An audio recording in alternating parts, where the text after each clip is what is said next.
Well, welcome to this edition of Business Spotlight. I'm joined today by Pax, and Pax is the founder and CEO of a company called Outlean. And Pax, you're going to share with us in a few minutes a little bit about what your business and your company does, but we know it's about sales and know it's about AI, so we're going to look about how those two things join seamlessly together. So welcome to the call. It's good to have you. Yeah, same here. Looking forward to it, Gavin. Well, Pax, tell us a little bit about your background and how that led you to forming this this company, Outlean, and a little bit about what you do. Yeah. So yeah, I've been in basically sort of sales my whole life. I got my first sales manager position when I was 21, and I remember actually the sales director, it was a company which had sort of 7 or 8 sales teams in it, and he was an incredible guy. This chap, Lawrence Garman, his name was, and he was an amazing guy. And I remember the day that I started, he said to me, he said, right, let me explain what your job is. He said, you've got your 10 salespeople. One of them's going to bring in half the revenue, and the other 9 will bring in the other half. You spend about 20% of your time looking after that one guy, making sure that he's happy and doesn't leave. And then you spend the other 80% of your time trying to get the other 9 people to do what he does. Okay, so Quite a wake-up call. yes. So he said, so that's basically your job. So Yeah. and those words sort of rang in my ears over the many years after that, running lots of different sales teams. And so I've always been I've been very much into process, because if you can systemize what your top performers are doing, then and you can get everyone else doing the same thing, then you can scale your team. Also, if you can systemize what top performers are doing, then you can easily ramp up new sales people and train new salespeople. And the sort of supremely sort of skilled, the natural salespeople, they don't so much need a process to follow, because they devise the process themselves. They usually have a process that they work to. Everyone else needs a process. And sadly, the world isn't full of those unicorn sales people. So really the bulk of your sales team growth is going to come from the people that need that process. So I've always been a big believer in that, and that's how I've always run sales teams. In the last kind of decade, I've been more in sort of chief commercial officer, kind of chief revenue officer roles. Yeah. So I've had both the sales and the marketing and kind of go-to-market team under me. And a few years ago, before ChatGPT, we started to use AI in our sales tech stack. It was machine learning for predictive lead scoring, and it was transformational for our numbers. And it really, that's one of the big parts of successful selling is making sure that you're talking to the right leads and that you've got them at volume. That's what that technology managed to achieve. So just to be clear, so the early involvement engagement with AI was around the qualifying or the quality of the leads that were being generated. That's right. So we had a big sort of, we had a needle in a haystack problem with that particular business, in that there were a lot of leads that could be identified that had certain characteristics that mean they could potentially be customers, but there was only a small subset of those that would be high value customers. Right. So what this technology allowed us to do is to remove all of the hay and just end up with needles. And so we didn't waste time talking to lower value customers or the wrong prospects. We could really focus in on the high value prospects. And also we could increase the volume of high value prospects, because we could find those at a quicker rate. And so it was so transformational. I mean, it increased our rate of new customer acquisition by about 400% in 12 months. Right. And I'd like to think I'm good at my job, but I'd never achieved that before. I'd never done a 4x increase in 12 months. And so that was a big lights on moment for me, where I did immediately think to myself, there's a business here in helping other businesses harness this technology. that was then ChatGPT came out, and obviously suddenly everyone was talking about it. But ChatGPT did bring a new dimension to it, in that large language models can understand words, they can understand human language. Yeah. So machine learning was really good for sorting big data sets, categorizing things. Yeah. But large language models suddenly brought natural language into the frame, and everything in sales is words. We talk to each other, send each other emails, we send each other LinkedIn messages, we have websites, we have brochures, we have product sections, we have competitors. All of that is contained with words. It's described in words. And so what large language models did is they meant that suddenly now you could start interpreting that unstructured data and bringing that into an automation process. So that was the point at which I thought, okay, I now need to set up my own company and help other companies to harness this technology to grow. So it seems fair to say that you've been on the front foot, largely in terms of AI, at each of these key stages. So firstly with the machine learning, and then with the large language models, etc. But there is thinking and there's process behind all of this, the sales process itself.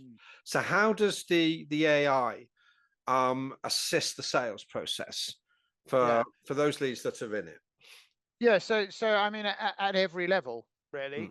So like if you just look at, say, a fully sort of like an AI enabled modern sales tech stack. So I'm not talking about AI as in like, oh, you'll see these ads online which would be like, hi, or AI SDR, and just get leads raining from the sky. That the technology frankly isn't really ready for that yet. And I know people who've actually used those services and spent decent chunks of money testing to see if they work, and their technology isn't quite ready for that yet. So what I'm talking about when I talk about AI is augmenting each different level in the sales funnel. So if you sort of start at the top, identifying leads, right? Identifying the right leads. So most salespeople, today, their starting point is like LinkedIn Sales Navigator, right? And for anyone who's used LinkedIn Sales Navigator, you'll know that the search is quite fuzzy. So you might define a certain type of person that you're after within a certain sort of industry, a certain kind of job title, and the first 5 or 6 pages will be bang on, and then as you go through the list, the match gets less and less defined. defined. Yes, exactly. The match starts to sort of collapse. So for that bit, AI can be used in that area, because what AI can do is it can take a bunch of raw. So I always like to think of the metaphor of the sort of needle in the haystack for leads. So you've got this field full of haystacks. That's the whole of LinkedIn. A LinkedIn search will sort of get you to a place where you've kind of got a quarter needles and 3/4 hay, which is a lot better than a needle in a haystack. But what you want to do is you want to get rid of all of the rest of that hay. So what AI can do is the system that we have developed. So what it'll do, for instance, is it will take all of that LinkedIn data and it will classify job titles, for example. So let's say, for instance, that you're selling IT services and you want to go for only, not just anyone in the IT department, but specifically you want to go for cybersecurity people, right? There is no classification in LinkedIn for just cybersecurity people. And also there's different levels of seniority within cybersecurity.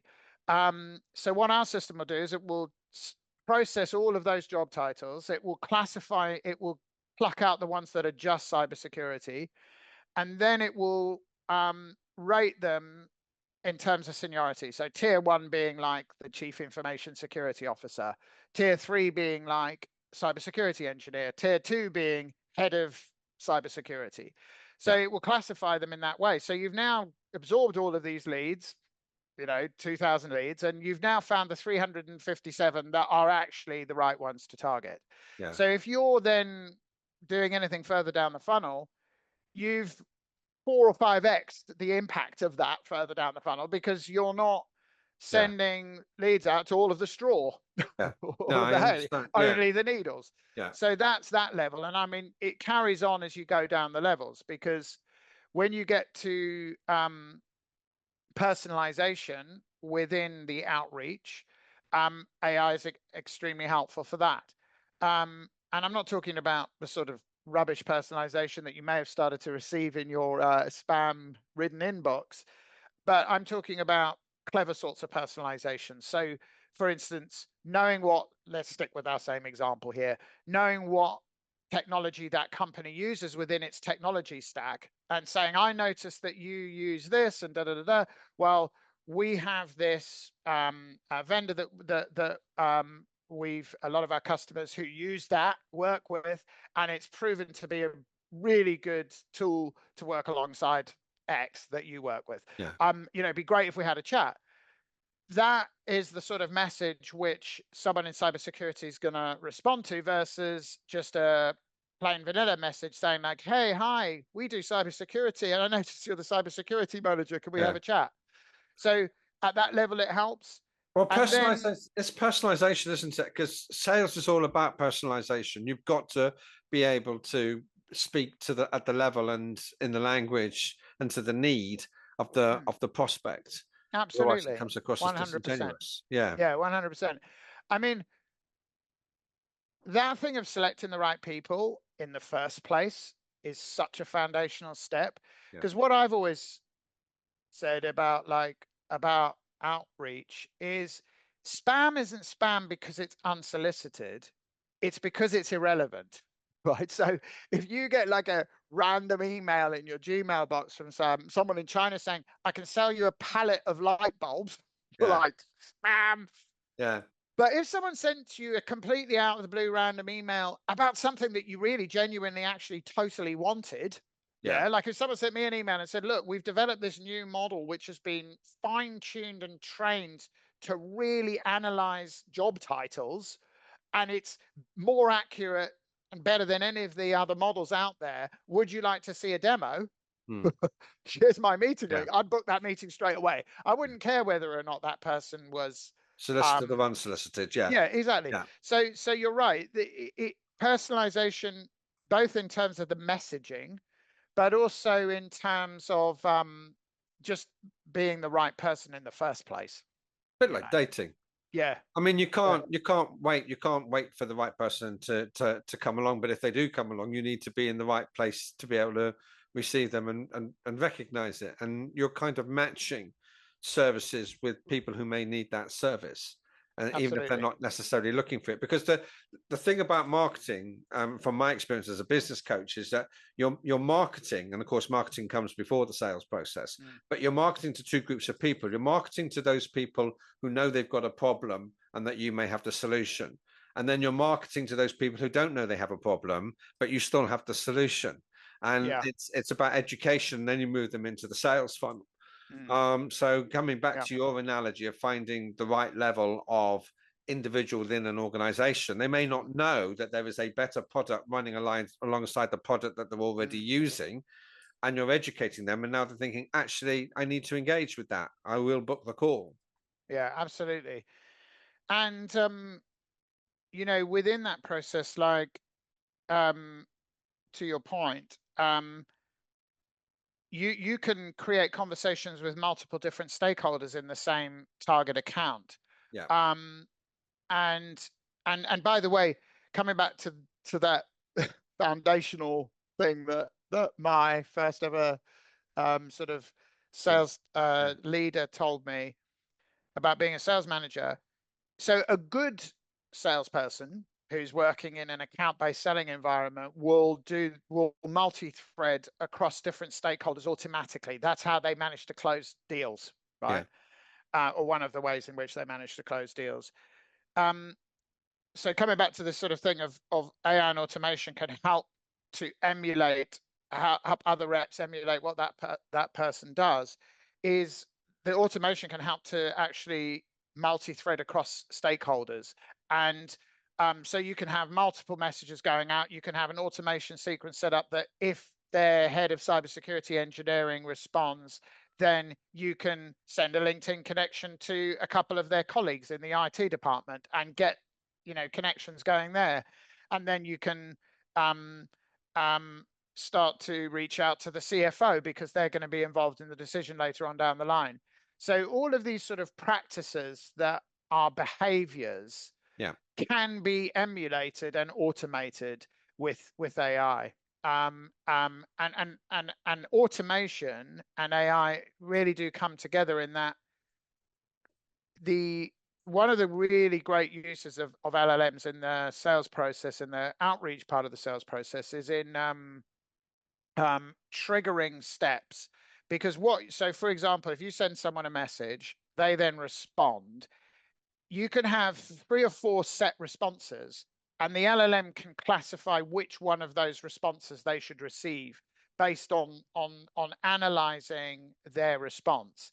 So, or it can help to compile a response, which you as the human user can then check off before hitting send. So it just accelerates all elements of that, and it enables automation to happen in a way that's not bad, it's not rubbish. Because if you leave the AI to do the response itself completely unmonitored, things are going to go wrong. But it can still speed that process up really efficiently. That kind of segues to my last question, really, which is, this is a very fast moving industry and you're on the front end of it, compared to many other people. Where's it going, do you think? What's both in terms of Outlean, your business, but also in more general terms, what's the future looking like? I mean, because this is AI and at some point there will be a singularity. By definition, the singularity is the point at which it's impossible to predict the future. So let's do everything up to the singularity. Okay. So I think that the interaction between two humans, that part of the sales process, I think, is going to survive for a long time, right? Yeah. Especially in more complex sales. I mean, it used to be that there would be a shop assistant at the bookshop and you would chat to them about buying a book. And then, of course, Amazon came along and now there's zero human interaction. So, in more simple transactions, human interaction might go down, but I do believe that human interaction is going to stay for a long time. So I think the thing that's going to change is all of the other kerfufflery that a salesperson has to be involved in, or a sales team has to be involved in, will increasingly get automated and augmented by AI in a sort of incremental step-by-step fashion. And until the point where basically it's humans talking to humans assisted by these various tools in other parts of the funnel. Right. So I just think that the sort of pie chart of most salespeople, if you look at their average week and you actually say, like, actual share of time when you were in, between 9 to 5, when you were actually talking to a new prospect or an existing customer, it's going to be way less than 50%. Right. I know this. I've run, SDR teams for many years. Like, if you do like 200 minutes of actual call time in a day, that's like a massive, like a really good day. Yeah. Right. And that's like, 3 hours. Yeah. Right. But you're in the office for like 8 hours. Yeah. So I just think that, and if you're talking to actual closers, say in an account-based selling environment where, you're not talking to a lot of new prospects, they might be doing 1 or 2 new pitches a week. And so I think we're just going to end up in a place where the human-to-human interaction is going to take up a bigger and bigger share of people's time. I think that's basically where we're going. Okay. That's interesting. Which is a good thing. It is for everyone. Yeah. Well, it weaves together all the elements that were always there and then adds the new ones in through systems and technology. I mean, one thing that we both agree on from our different perspectives is that every stage of the sales funnel is really important, and maximizing the conversion from one stage to the next is always, whether it's a machine, whether it's an individual or human being, that's always going to be a vital focus for any organization. But even those soft skills that we were talking about the other day when we spoke to each other, that, you know, you're talking about profiling your prospect, even the soft skills on the pitch. So I'll give you one example, right? So if you know, anyone who's trained salespeople, as I know you have over the years, one thing which you really try and teach any new salesperson is to ask open-ended questions, right? So why, how, what type questions, right? Yeah. And it's actually a really difficult thing to get through to people. Yeah. Yeah. It takes, like, such a simple concept, but it takes a long time to train people. So many salespeople will ask closed-end questions, like yes or no questions. Yeah. And that's just a conversation killer, right? You know, the more the prospect's talking, the higher the probability of closing the deal. Yeah. So I'll give you an example of that, right? So we've just developed this, like, a prototype. Just, it was almost more for a laugh to see if it would work, where basically it would extract the transcript live. So let's say this was a sales meeting, right? It would extract this transcript live, and then it overlays onto the screen here. So you can't see it as the prospect, but I can see it as a salesperson. It just pops up open-ended questions as they're talking, right? And that's right. So it's like, oh, that's interesting. Can you tell me a little bit more about that? But that's the fantastic example of how technology can help in real time and keep people focused. Totally. And I bet you, I mean, I haven't tested this.